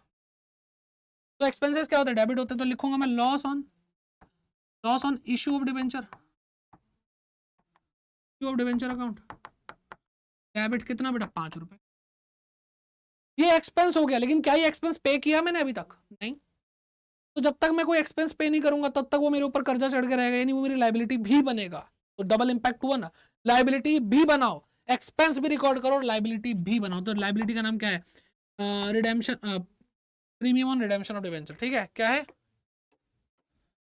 Premium on premium on redemption of debenture, 5 रुपए। बेटा ये जो येलो येलो डर्टी फेलो दिख रहा ना, यही सिर्फ इसकी एंट्री हुई है रिडीम करने के, 5 रुपए जो एक्स्ट्रा रिडीम कर। आई बात समझ में? तो अब हर केस में, चौथा केस हमने शुरू कर दिया जहां पे हमें एक टेंशन लेनी पड़ रही है, आगे भी टेंशन लेनी पड़ेगी, उससे आगे भी टेंशन लेनी पड़ेगी। अब आप एक चीज पूछ सकते हैं, सर जब हम इशू कर रहे थे तो डिस्काउंट आप दिखा रहे हो, लेकिन हम रिडीम कर रहे हैं तो par par par premium premium premium, discount पे नहीं कर सकते क्या रिडीम? अब आप खुद बताओ, इतने समझदार आप हो कि मैं आपसे बोलूँ, मैं आपसे ना 100 रुपये ले रहा हूँ, मैं आपको ना 90 रुपये दूंगा, लोगे? आपको पागल थोड़ी हैं हम ऐसा डिबेंचर लेंगे ही क्यों? तो इसलिए डिस्काउंट पे रिडीम नहीं होता है डिबेंचर। ठीक है, केस नंबर 4 और 5 पे आ जाओ। केस नंबर 5, अब इशू भी हो रहा है बेटा प्रीमियम पे और रिडीम भी हो रहा है प्रीमियम पे, तो डबल टेंशन नहीं बेटा। ये वाला प्रीमियम तो फायदे वाली बात है, ये वाला प्रीमियम बहुत गंदा लगता है। प्रीमियम का मतलब हमेशा फायदा नहीं होता या नुकसान नहीं होता, प्रीमियम डिपेंड करता है कहाँ पे है। ये इशू कर रहे हैं तो प्रीमियम पे पैसा मिल रहा है कि हम एक्स्ट्रा पैसा लेंगे, और रिडीम कर रहे हैं तो प्रीमियम पे, इसका मतलब एक्स्ट्रा पैसा देंगे। बात सिर्फ प्रीमियम के एक्स्ट्रा पैसे की, अब वो दे रहे हैं या ले रहे हैं वो डिपेंड करता है। तो ये तो हमारी इनकम है, वो हमारा लॉस है। तो इशू कैसे कर रहे हैं बेटा, 100 रुपए की चीज है, इशू प्राइस रखा भाई हमने क्या, 110 रुपये रखा, ठीक है, तो 10 रुपये प्रीमियम है यहाँ पे। यहाँ पे रिडीम के लिए थोड़ा आसान रहे कि 10-10 रुपये जगह लूंगा तो कंफ्यूज हो जाएगा कौन सा प्रीमियम, इसका प्रीमियम था या इसका प्रीमियम था। तो बेटा रिडीम हो रहा है बेटा 105 रुपये, तो यहाँ पे 5 रुपये की टेंशन, ये इनकम है, ये टेंशन है। तो पहली एंट्री सिर्फ इसकी होगी, bank account debit to to to to to to debenture application and allotment account. कितना बेटा, 110 रुपये आया, 110 रुपये आया, 110 रुपये किस किस के लिए आया? अब बेटा यहाँ पे टेंशन है, तो इसलिए एक डेबिट और एक क्रेडिट की जगह छोड़ के चलना। तो लो भाई, debenture application and allotment account, debit कितना बेटा, 110 रुपये, टू 2% डिवेंचर अकाउंट ना बेटा, परसेंटेज डिवेंचर चाहे प्रीमियम पे हो चाहे डिस्काउंट पे हो चाहे पार पे हो, इसमें फेस वैल्यू ही जाती है। ये 10 रुपये एक्स्ट्रा किसके हैं बेटा, सिक्योरिटी प्रीमियम के, है ना? हाँ बेटा 10 रुपये, तो ये तो इशू की एंट्री है। अभी प्रीमियम की एंट्री कैसे करेंगे बेटा, येलो येलो डर्टी फेलो वाली, येलो कलर से, ठीक है। तो ये 5 रुपये की, कि भाई वही एंट्री होगी सेम, इसमें कोई चेंज नहीं, जो अभी पहले करा केस नंबर 4 में, ये यहाँ पे भी सेम होगा। क्या होगा बेटा, loss on issue of debenture के, इशू किया था डिबेंचर, उस वजह से ये लॉस हुआ है। अगर ये हम डिबेंचर इशू ना करते तो ये 5 रुपये का लॉस नहीं होता, एक्सपेंस नहीं होता, और यही अभी तक पे नहीं हुआ, इसलिए ये लाइबिलिटी भी है। Premium on redemption of debenture, कितना, 5 रुपये। ठीक है, तो आपको साफ साफ दिख रहा है कि एक्स्ट्रा क्या करना पड़ रहा है हमें, सिर्फ इसकी वजह से, रिडीम करने की वजह। ठीक है, अब इससे अगला केस जो है वो मेरा पर्सनल फेवरेट है, क्योंकि यहाँ पे एंट्री का एकदम भंडारा हो जाता है बेटा, बहुत ज्यादा एंट्री हो जाती है, बहुत ज्यादा क्या मतलब, अब यहाँ पे ना यहीं पे 2 एंट्री होंगी, डेबिट में 3 होगी बल्कि। तो केस नंबर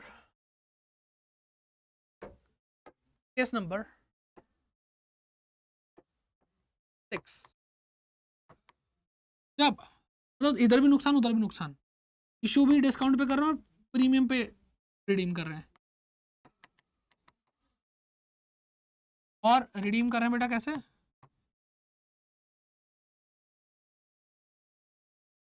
प्रीमियम पे। कितना बेटा 95 पे इशू कर दिया, यहाँ पे 105, तो यहाँ पे 5 रुपये एक्स्ट्रा दे रहे हैं, यहाँ पे 5 रुपये डिस्काउंट चल रहा है। पहली एंट्री, पहली एंट्री तो इसके हिसाब से ये छोड़ो, bank account debit to debenture application and allotment account, कितना बेटा 95 और 95, बढ़िया। अब लो भाई जाएगा। अब debenture application and allotment account debit ना बेटा 95 आया था, 2% डिबेंचर अकाउंट, ठीक है 2% डिबेंचर अकाउंट, कितना बेटा इसमें तो 100 ही जाएगा। और जब डिस्काउंट देते हैं तो लिखते हैं discount on issue of debenture, discount on of debenture account, ये तो नॉर्मल एंट्री है, 5 रुपए, ये वाले 5 बेटा ये वाले। अब आ जाओ भाई, ये एंट्री हमने कर ली, अब सर ये टेंशन की बात करनी, तो यहाँ पे वही होगा, loss on issue of debenture, loss on issue of debenture account debit, ये कौन से 5 है बेटा, ये 5 रुपए, और यही हमारी लाइबिलिटी बनेगा, premium on redemption of debenture. मैं बता रहा हूँ बेटा ये टॉपिक बहुत ही इंपॉर्टेंट है, ठीक है। अब यहाँ पे एक बहुत बढ़िया बात कि आप ये दो चीज जो डेबिट हुई है 5-5 रुपए, इनको एक साथ ही loss on issue of debenture पे कर सकते, loss on of debenture account, ना ना ना कैसे बेटा 10 रुपए लिख सकते हो, 5 ये वाले और 5 ये वाले, कहने का मतलब क्या, इसी नीचे वाले येलो वाले अकाउंट के मिक्स करके, बाकी ऐसे लिखोगे तो और क्लैरिटी आ रही है, मर्जी है बेटा आपकी, ठीक। चलो भाई आगे बढ़ते हैं, अब अगला टॉपिक आ रहा है बेटा, अगला टॉपिक है issue of debenture for consideration other than cash,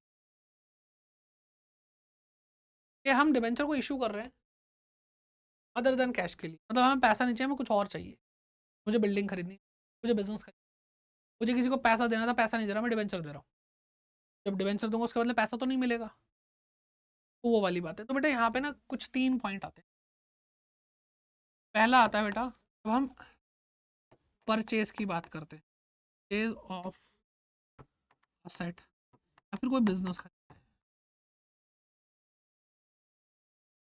ठीक है, और ये चैप्टर का लास्ट,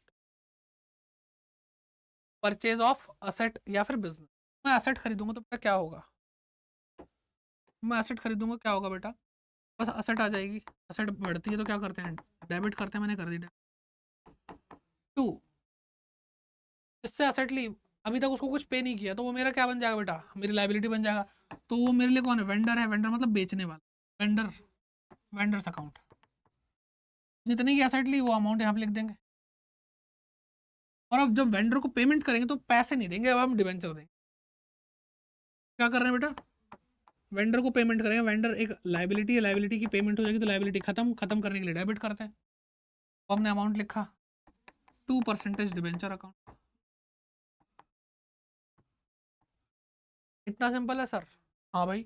और बेटा और मान लो भाई, मान लो 1 लाख देना था, 1 लाख के डिबेंचर दे दिए, यानी पार पे इशू कर, पार पे, हो सकता है कि भाई प्रीमियम पे हो, vendors account debit 2% account to securities, ठीक है, डिस्काउंट पे होता तो vendors account debit issue, discount on issue of debenture account debit to debenture account, ऐसे होता, तो ये प्रीमियम है, ठीक है भाई, इजी, बहुत इजी। चलो अब बात करते हैं कि ये तो असेट खरीदी है, बेटा जब बिजनेस खरीदते हैं ना तब और मजा आता है। और ये मैं सही बता रहा हूँ, ये अगर इसमें से कुछ पूछेंगे तो बिजनेस का पूछेंगे, ज्यादातर चांस यही। ठीक है, प्रैक्टिस जरूर कर लेना भाई, मैं इतना बढ़िया तरीके से एक्सप्लेन करने की पूरी पूरी कोशिश कर रहा हूँ। डाउट रहे तो भाई कमेंट करके पूछ लो, और समझ में आ जाए तो प्रैक्टिस कर लो, तो ये वेस्ट हो जाए। और मैं नहीं चाहता कि आपकी मेरी किसी की भी मेहनत वेस्ट हो, आपका रिजल्ट आ जाए, मैं ये चाहता हूँ, और आप भी आई थिंक यही चाहते होंगे, और वो बिना मेहनत के नहीं आता है। ठीक है, अब परचेज करेंगे बेटा हम, क्या परचेज ऑफ बिजनेस। ध्यान से सुनना, क्योंकि जो इंपॉर्टेंट है उस पर ज़्यादा ध्यान देना ही है। तो अगर हम बिजनेस परचेस कर रहे हैं तो उस केस में क्या होगा बेटा, बिजनेस परचेस कर रहे हैं तो बेटा आप पहले बैलेंस शीट देखते हो, जरा मुखड़ा तो दिखाओ बिजनेस का। हमारे यहाँ पे भाई इधर एसेट है। अब भाई कोई ये मत बोलना सर ऐसी वाली लाइबिलिटी, मतलब ऐसी वाली बैलेंस शीट नहीं बनती, नहीं बनती, बस अभी समझाने के पॉइंट ऑफ व्यू से। इधर लाइबिलिटी है, इधर कैपिटल है। एसेट और लाइबिलिटी लेनी होती है बेसिकली। अगर मैं बिजनेस खरीद रहा हूँ तो उसका सब कुछ मेरा, एसेट भी मेरी, लाइबिलिटी भी। एसेट मान लो भाई हमारे पास 12 लाख की है, ठीक है 12 लाख की। लाइबिलिटी मान लो हमारे पास 3 लाख की। एसेट 12 लाख की है, लाइबिलिटी 3 लाख की है। आप बताओ मुझे, अगर आपको ऐसा बिजनेस करना है तो आप कितने पैसे देने के लिए तैयार रहोगे? ऐसा बिजनेस खरीदने के लिए आप कितना पैसे देने के लिए रेडी हो? भाई मैं अगर अपनी बात बताऊं तो 12 लाख रुपए की चीज मुझे मिलेगी, और जैसे ही ये बिजनेस मेरे पास आएगा तो मुझे 3 लाख रुपए का उधार भी चुकाना पड़ेगा। अल्टीमेटली मेरे पास तो 9 लाख की वैल्यू आ रही है। तो मैं भाई बिना प्रॉफिट या लॉस की चिंता करे मैं 9 लाख रुपए दूंगा। 9 लाख की चीज 9 लाख रुपए ले, बढ़िया। तो बेटा जितना भी हम पे करने के लिए रेडी होते हैं किसी बिजनेस के लिए, वो परचेज कंसिडरेशन क्या कहलाती है बेटा, परचेज। तो इसकी purchase consideration fair fair 9 lakh है। अब वो अलग बात है कि कोई 9 लाख से ज्यादा मांगे, कोई 9 लाख से कम मांग ले, तो वही समझना है। तो जब मैं बिजनेस खरीदूंगा तो बेटा पहले तो इसकी एसेट आएंगी, एसेट आती है तो एसेट बढ़ती है तो डेबिट करते हैं, और लाइबिलिटी भी आएंगी इसकी। क्या आएगा बेटा, लाइबिलिटी भी आएगी। तो टू लाइबिलिटी, सन्ड्री लाइबिलिटीज। अब ये एंट्री इतना होते ही ये समझ आ गया बिजनेस आ गया। तो भाई बिजनेस आ गया तो वेंडर को पैसे भी तो देना, तो वेंडर अभी लाइबिलिटी बन के रहेगा, वेंडर्स अकाउंट। कि भाई ये देखो हमने तुम्हारा बिजनेस क्या, तुम्हें पैसा भी देना का। तो अगर हम ये इसको कंसीडर करके चले एग्जाम्पल को, भाई मैं यहाँ पे क्या करूँगा कि मेरे पास 12 लाख रुपए की असेट आ रही है, और 3 लाख रुपए की लाइबिलिटी आ रही है, और मैं 9 लाख रुपए दे। बेटा देखो, जो भी हमने एंट्री करी थी वेंडर को पेमेंट करने की, असेट जब खरीद रहे थे, तो पेमेंट की एंट्री तो ऐसी होगी डिबेंचर इशू कर, मेन एंट्री ये है यहाँ पे। तो यहाँ तक तो बात ठीक है, लेकिन आप खुद सोचो कि अगर वेंडर बोले कि भाई नहीं मैं नहीं खेल रहा ऐसे, मैं क्या करूंगा भाई, मुझे 9 लाख नहीं चाहिए, मुझे इसके लिए चाहिए 15 लाख रुपए। देखा भाई 15 लाख किस खुशी में, कहता है कि मेरी जो कंपनी है ना उसकी गुडविल है, इज्जत है भाई। तो आप जब भी वेंडर को इस वैल्यू से ज्यादा पे कर रहे हैं, अल्टीमेटली क्या है, वो गुडविल है। क्या है बेटा, गुडविल है। तो मैं यहां से थोड़ा जगह बना करके फिर से एक बार लिखना चाहिए, अगर मैं 9 लाख की जगह क्या देना है भाई, मुझे 9 लाख रुपए देना है। क्या है बेटा, क्या बढ़िया एकदम फिक्स फेयर, फेयर अमाउंट तो भाई यही है, परचेज का पीसी। प्रियंका चोपड़ा नहीं है बेटा, पीसी मतलब परचेज कंसेंट। तो मैंने जब इसकी लाइबिलिटी ली 1 लाख रुपए की, और वेंडर बनाया इसको, अल्टीमेटली हम तो कह रहे थे भाई 9 लाख रुपए, उसने कहा नहीं 15 लाख रुपए।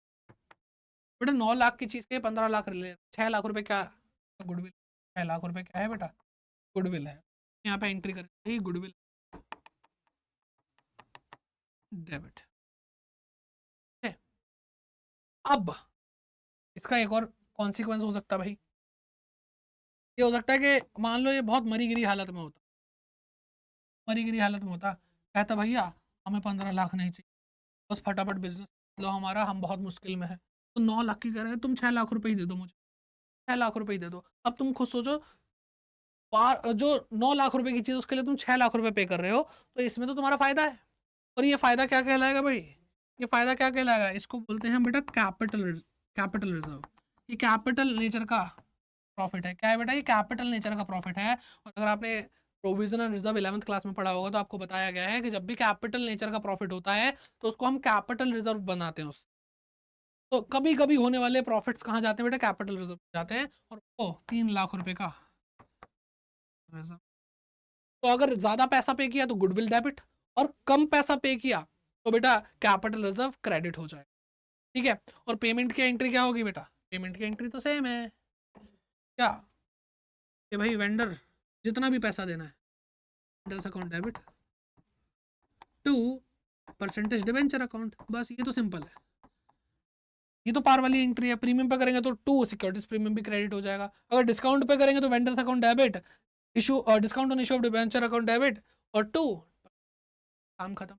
अब ये हो गया भाई यहाँ तक कि भाई हमने असेट और बिजनेस को कैसे परचेस करना उसकी एंट्री सीख। अब दो छोटे छोटे टॉपिक आते हैं।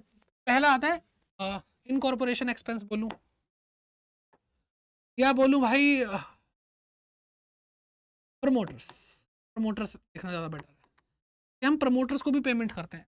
सर प्रमोटर्स की पेमेंट करते क्यों है, कौन है ये प्रमोटर, प्रमोटर बेटा मम्मी पापा हैं बिजनेस कंपनी के। ठीक है, कंपनी के क्या है बेटा, ये मम्मी पापा हैं। कहने का मतलब क्या है कि कंपनी पैदा नहीं हुई थी, इन्होंने भाई गवर्नमेंट की वो प्रोसेस है कंपनीज एक्ट के अंदर जो प्रेस्क्राइब्ड प्रोसीजर है उसको फॉलो किया और कंपनी के फॉर्म में अपना बिजनेस शुरू करने की कोशिश करी। और जब कंपनी बनी नहीं थी उससे पहले ही खर्चे कर रहे थे ये लोग।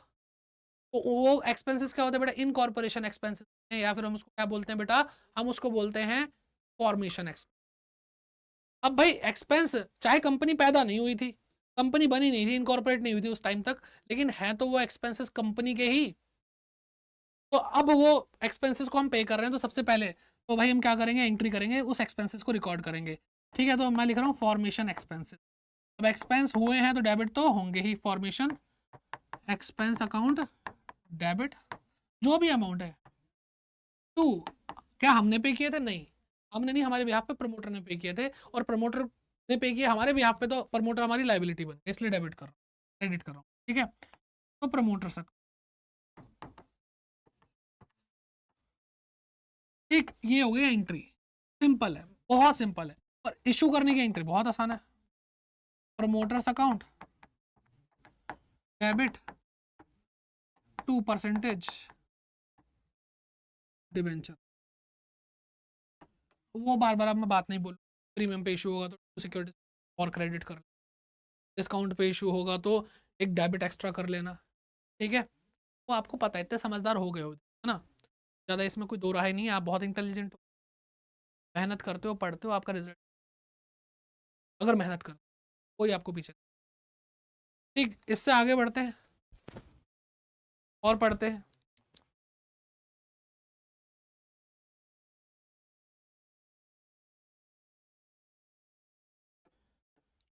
अब एक और लास्ट बचता है, वो है under writing commission. Underwriting commission last topic बेटा, उसके बाद ऑलमोस्ट एक टॉपिक कंप्लीट तो कर रहे हैं, वन शॉट है भाई, कुछ नहीं। हाँ जी, underwriting commission. Underwriting commission underwriters राइटर्स को दी जाती है। सर ये लोग कौन होते हैं बेटा, अंडर राइटर वो होते हैं जो कंपनी के बिहाफ पर सिक्योरिटीज इशू करते हैं पब्लिक को, के बदले में वो कहते हैं हमें कमीशन दे दो। उनका काम ही यही है, कंपनी के पास टाइम नहीं है, कंपनी को आता नहीं है किस तरह से पब्लिक इशू करते हैं, तो वो ये काम करना शुरू कर। तो अंडर राइटिंग कमीशन एक एक्सपेंस है तो वो डेबिट तो होना ही है। तो अंडर राइटिंग क्या, पहली एंट्री क्या होगी, अंडर राइटिंग कमीशन डेबिट, और किसको देना बेटा, अंडर राइटर्स को, राइटर्स अकाउंट। अब अंडर राइटर हमारे लाइबिलिटी बन गए, ये हमारा एक्सपेंस था जो रिकॉर्ड हो चुका है, और अब इनको पे करूंगा तो ये डेबिट हो जाएंगे। पे कैसे करना है, इनको डिबेंचर्स दे देंगे, underwriters account debit to percentage,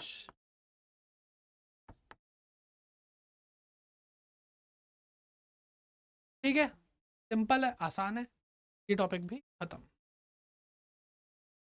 अब बात आती है कि भाई बैलेंस शीट के अंदर, बैलेंस शीट के अंदर डिबेंचर को हम डिस्क्लोज, सर ये तो पता है, अभी आपने बताया, ये एक लॉन्ग टर्म लाइबिलिटी क्या है बेटा? Long term liability.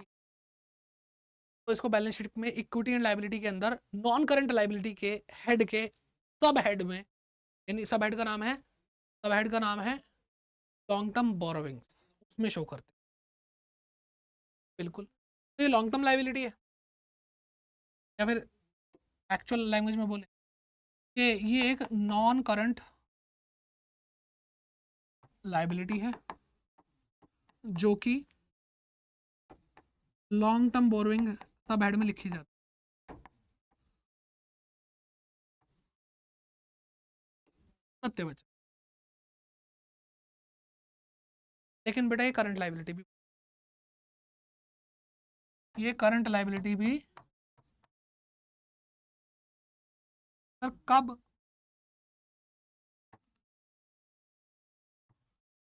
कब बन सकती है सर?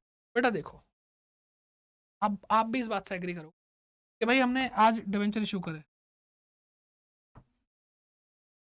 जो डिवेंचर, ठीक है, और आज जब हमने इशू करा हमने कहा 5 साल तक, 5 साल के लिए इशू करें। अब 5 साल के लिए इशू करें, कभी तो बेटा 5 साल खत्म होंगे, यहाँ पे 5 साल खत्म, यहाँ पे हमें रिडीम करना है, यहाँ पे हमें डिवेंचर को रिडीम करना है। तो बेटा ये 1 साल कंप्लीट, ये 2 साल, 4 साल कंप्लीट। अब जैसे ही ये इस पॉइंट से आगे बढ़ेगा बेटा, ये यहाँ पर डिवेंचर क्या हो जाएगा? डिवेंचर पेएबल, डिवेंचर क्या हो जाएगा? Payable with in 12 month, with in 12 month.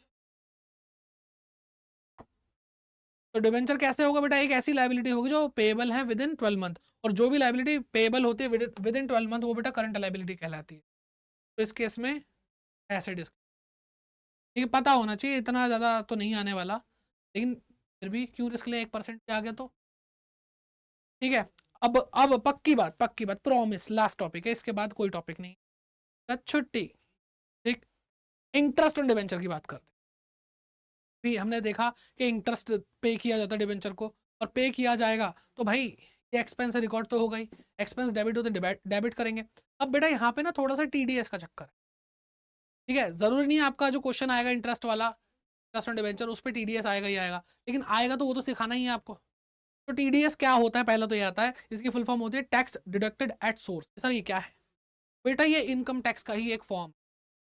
कहने का मतलब क्या है कि कंपनी अपने डिवेंचर होल्डर्स को इंटरेस्ट पे करती है, तो उन डिवेंचर होल्डर के लिए वो इंटरेस्ट उनकी इनकम है, और गवर्नमेंट ये सिस्टम बना के चलती है कि भाई इन छोटी मोटी जो इनकम्स हैं उनके लिए मैं एक एक इंसान के पास जाऊं और अपने जो गवर्नमेंट एम्प्लॉयज हैं उनको पीछे पीछे भगाऊं, उनका टाइम वेस्ट हो, और उससे क्या होगा बेटा? गवर्नमेंट की एम्प्लॉय कॉस्ट बढ़ रही है, लेबर कॉस्ट बढ़ रही है ना, तो उसको बचाने के लिए इन्होंने क्या करा? टीडीएस बना दिया।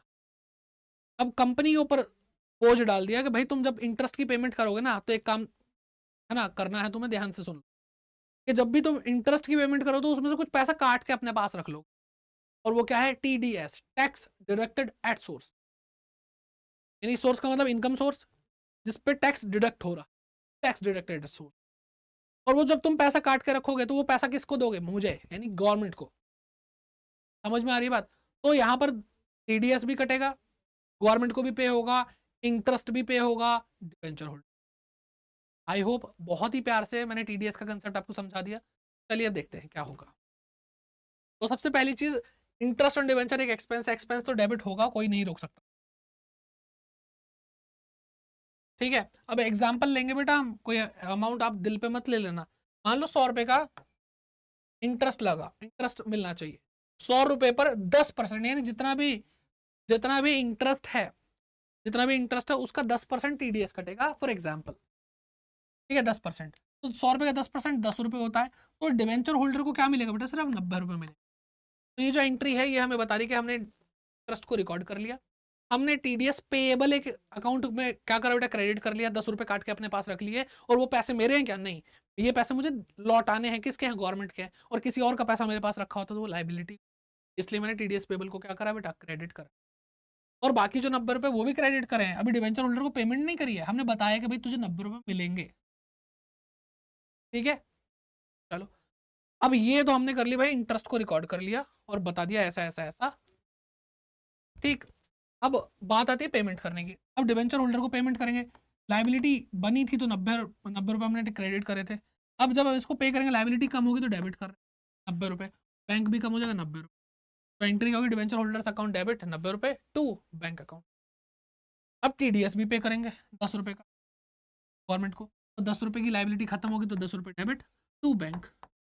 अब बच्चे कई बार पूछते सर दोनों एंट्री एक साथ कर सकते हैं? ऐसे तो देखो अकाउंटिंग पॉइंट ऑफ व्यू से कर सकते हो, लेकिन ये दो अलग अलग चीज़ें हैं, दो अलग अलग टाइम पे होती है, क्रोनोलॉजिकल ऑर्डर में हमें रिकॉर्ड करना चाहिए। अकाउंटिंग यही सिखाती है हमें, क्या अलग अलग करो तो ये आपको एक इज्जत दिलाएगी कि ये तरीके से काम करता है ना। अब बेटा यहाँ तक सारी पेमेंट हो गई। अब जब जब कोई एक्सपेंस मतलब रिकॉर्ड होता है तो बेटा राइट ऑफ भी तो होगा, ये तो रिकॉर्ड हुआ, रिकॉर्ड हुआ। अब राइट ऑफ हो गया यानी फाइनल अकाउंट में जाएगा, तो आया था तो डेबिट, जाएगा तो क्रेडिट। और जाएगा कहाँ पे बेटा? डेबिट साइड में। कहाँ पे? SPL में, statement of profit and loss. कितना बेटा? 100 रुपये का था इंटरेस्ट। अब इसका चक्कर क्या है, 100 रुपये का ही तो था, तो 100। तो इस तरह से हमने डिवेंचर का चैप्टर पूरा खत्म कर लिया और आई होप आप लोगों को ये सेशन बहुत बहुत बहुत बढ़िया लगा होगा। और भाई पूरा दिल से पढ़ा है, दिल खोल के रख दिया भाई, चाहे थियरी हो, चाहे न्यूमेरिकल हो, चाहे कुछ भी हो, पढ़ाएंगे पूरी जी जान से पढ़ाएंगे, अच्छे से पढ़ाएंगे और बिल्कुल ऐसी बात करेंगे जो आपके दिल तक पहुंचे, आपके दिमाग में कंसेप्ट बैठे। ठीक है, और बाकी इसी तरह से आपको और अच्छे से पढ़ना है तो आप हमारे साथ और सिस्टमेटिक पढ़ाई के लिए जुड़ सकते हैं बाय डाउनलोडिंग अड्डा 24/7 ऐप, या फिर आप वेबसाइट पे विजिट कर सकते हैं। और ये जो आपको पीछे कोर्सेज दिख रहे हैं, आपके CUET की जर्नी में आपका सबसे सही फैसला होगा, क्योंकि 2022 में 2023 में हमने इतने बढ़िया रिजल्ट दिए हैं। और ये हम खुद नहीं बोलते, ये रिजल्ट आपने इतने सेशन आप देखे होंगे जिसमें आपको पता चला होगा। फेलिसिटेशन हुआ था, SRCC में विजिट तक किया था हमने, बच्चों के साथ एक बहुत अच्छा इवेंट किया था। जो हमारे टॉपर्स थे पूरे इंडिया में, इतने सारे टॉपर किसी ने नहीं दिए, इतने 100% किसी ने नहीं दिए जितने CUET अड्डा 24/7 ने दी। ठीक है, तो अभी एक बैच लॉन्च हुआ है जो बहुत ही जल्द आपके सामने होगा। अगर आप ये वीडियो बाद में देख रहे हैं, 13 अक्टूबर को बेटा ये स्टार्ट हो जाएगा बैच, जिसका नाम है CUET 2024 निपुण। ठीक है, तो कॉमर्स बैच के लिए, कॉमर्स के स्टूडेंट के लिए सबसे बेस्ट बैच है। यहाँ पे आपको बहुत सिमिलैरिटी मिलेगी CBSE बोर्ड से, जहाँ पे आपके बोर्ड की तैयारी भी हो रही है। और आपका पूरा फोकस सेक्शन 1, सेक्शन 2, सेक्शन 3 जो CUET का तीनों सेक्शन है, जिससे आपका हर कॉम्बिनेशन बनता है, जिससे आपका कॉलेज कोई भी हो, आप इतना पढ़ लोगे तो आपको वो कॉलेज मिल जाएगा, कुछ भी टारगेट कर रहे हो। ठीक है, तो इंग्लिश हिंदी आपको पढ़ाई जाए सेक्शन 1 में, कॉमर्स के सारे डोमेन जैसे अकाउंट, BST, इकोनॉमिक्स और मैथमेटिक्स, 4 डोमेन पढ़ाए जा रहे हैं आपको। और आपको जर्नल टेस्ट की भी तैयारी कराई जा रही है, जिसमें रीजनिंग, क्वांटिटेटिव एप्टीट्यूड और जर्नल अवेयरनेस और करंट अफेयर्स ये सब पढ़ाया जा रहा है। तो पूरा कंप्लीट तैयारी आपको मिल रही है। साथ ही साथ मैं बात करूंगा पार्थ बैच की। पार्थ बैच आपका मेंटरशिप क्या कहते हैं बैच है, जिसके अंदर आपको पता है कौन कौन समझा रहा है आपको सारी चीजें। आपके 2023 के सीनियर्स जो CUET क्रैक करा है, जिन्होंने हमारे साथ जुड़े थे पिछले साल और उन्होंने CUET क्रैक करा, कॉमर्स के स्टूडेंट के लिए क्या बेस्ट होता है, SRCC, Hindu college, Hansraj college, Ramjas college, जो कॉलेज थे भाई टॉपर्स जहाँ के थे, जो बहुत ही प्रेस्टिजियस कॉलेज में पहुंचे, वो हमारे साथ जुड़े बच्चे। और उन्होंने मेंटरशिप देने के लिए तैयारी करी और आप तक वो बच्चे बताएं किस तरह से उनकी जर्नी रही, किस तरह से आपको प्रेफरेंस शीट भरनी चाहिए, किस तरह से कौन से कॉलेज को टारगेट करना चाहिए, हर एक बारीकी, क्योंकि वो अभी इस प्रोसेस से होकर निकले हैं, तो आपके लिए बहुत फायदेमंद रहेगा। ठीक है, आप चाहो तो भाई ये 2 बैच अलग से खरीदने की जरूरत नहीं है। अगर आप महापैक ले ले तो आपको ये भी बैच मिलेगा, ये भी बैच मिलेगा, और फ्यूचर में जितने भी बैचेस CUET 2024 के लिए आ रहे हैं वो भी आपको मिलेंगे। तो आपको एक बार इसमें एनरोल करना है, आपको जरूरत ही नहीं पड़ेगी कोई और बैच में एनरोल करने की। और पास्ट के जितने बैचेस गए वो भी आपको रिकॉर्डेड मिल जाएंगे। दैट मींस महापैक इज द वरदान। ठीक है, तो कैसे आप हमारे साथ जुड़ सकते हैं एक बार मैं आपको दिखा भी देता हूँ। आपको अड्डा 24/7 ऐप तो डाउनलोड करना ही है। बाकी अभी मैं आपको गूगल के पास लेके जाता हूँ, गूगल को बोलता हूँ भाई अड्डा 24/7 ले चलो, और यहाँ पे वेबसाइट है adda247.com। ठीक है, अब यहाँ पे आपको ऑल कोर्सेज दिख रहा है, क्लिक करिए ऑल कोर्सेज पे। राइट हैंड पार्ट आपको अंडर ग्रेड एंट्रेंस एग्जाम दिखेगा, यहाँ पे क्लिक करिए। CUET सबसे ऊपर दिख ही रहा होगा, साइंस कॉमर्स आर्ट्स सभी आ सकते हैं भाई बच्चे जो भी तैयारी कर रहे हैं। और ये रहा बेटा निपुण बैच। लेकिन मैं आपको बता रहा हूँ निपुण, सफलता और भी जो भी बैच है CUET से रिलेटेड वो आपको फ्री ऑफ कॉस्ट मिलने वाले हैं अगर आप महापैक लेते हैं। और भाई कोड लगाओगे तो ये अमाउंट कम होगा। अभी जो आपको अमाउंट दिख रहा है आपको इतना पे नहीं करना है। अब बाय नाउ पे क्लिक करो, आपसे पूछेगा भाई एंटर कूपन कोड, तो सबसे बेस्ट कोड कौन सा बेटा? सबसे बेस्ट कोड है Y550। ठीक है, ये कोड बेटा ध्यान रख लो, कोई भी कोर्स हो, कुछ भी अगर आपको परचेस करना है, ये आप कोड लगाते हैं और अप्लाई करते हैं तो बेटा ये 9349 का अमाउंट 9129 हो जाएगा। बेस्ट डिस्काउंट यही यहीं से मिल रहे हैं आपको। ठीक है, तो फटाफट से जाकर के ज्वाइन करिए, क्योंकि फ्रेश बैच है, शुरू से आप तैयारी कर सकते हैं और CUT एग्जाम पास आ ही चुका है। तो भाई डिले नहीं करना है, मेंटरशिप को भी जरूर लें, क्योंकि अलग से मत लीजिए, महापैक आपके लिए वरदान है, ट्रस्ट में, ठीक है। और बाकी बात रही कि जो ड्रॉपर बच्चे हैं, सर हमें तो आता है, ये है वो है, तो बेटा एक काम करो, आप प्रैक्टिस पे लग जाओ, क्योंकि प्रैक्टिस के बिना तो आप भी अधूरे हो। तो एग्जाम से पहले अगर एग्जाम नहीं दिया तो भाई एग्जाम क्लियर कैसे होगा?